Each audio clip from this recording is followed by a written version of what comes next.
Hi guys, it's me Swathi. So just 3 ingredients வச்சு ஒரு recipe பார்க்கலாமா? ஸோ ஃபஸ்ட்டு மில்க் எடுத்துக்கோங்க. அது பேக்கெட் மில்காக இருக்கலாம், இல்லை கண்ட்ரி மில்க் எது வேணாலும் இருக்கலாம்.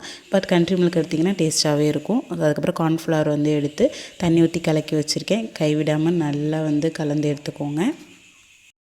5 நிமிடத்திற்கு பிறகு அதுக்கப்புறம் ஒயிட் சுகர் ஆட் பண்ணிக்கோ. ஒயிட் சுகர் ஹெல்த்தி கிடையாது, பட் என்னைக்காவது ஒரு நாள் டேஸ்ட்டுக்காக ஆட் பண்ணிக்கலாம். ஸோ ஆட் பண்ணி நல்லா கிண்டிகிட்டே இருங்க.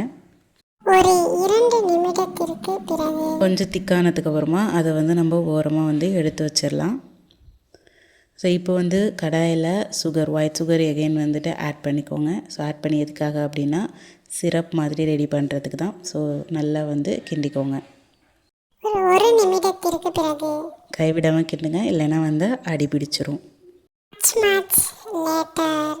ஒரு 5 நிமிடத்துக்கு பண்ணிவிட்டு எந்த பவுலில் நம்ம செட் பண்ண போகிறோமோ அதுக்கு தகுந்த மாதிரி எடுத்துக்கோங்க.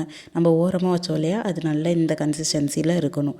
அதுக்கப்புறமா நம்ம ரெடி பண்ண இந்த சிரப்பை நம்ம எந்த பவுலில் செட் பண்ண போகிறோமோ, எந்த ஷேப்பில் நீங்கள் செட் பண்ண போகிறீங்களோ அந்த எடுத்து அதை அடியில் போட்டு நல்லா ஸ்ப்ரெட் பண்ணிக்கோங்க.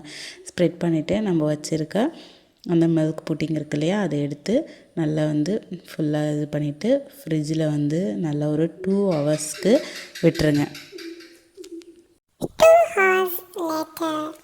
இப்போது அழகாக ஸ்பூன் வச்சிடுங்க. நான் அடியில் உள்ளதாக அழகாக அந்த புட்டிங்கோட ஆட் ஆகிருக்குன்னு பார்த்தேன், அந்த சுகர் சிரப்பு. பட் ஆட் ஆகலை, பரவாயில்ல, ஓகே. ஸோ அதுக்கப்புறம் அதை எடுத்து மேலே போட்டு எடுத்திங்க அப்படின்னா நல்லா சாஃப்டான ஒரு மில்க் புட்டிங் ரெடி.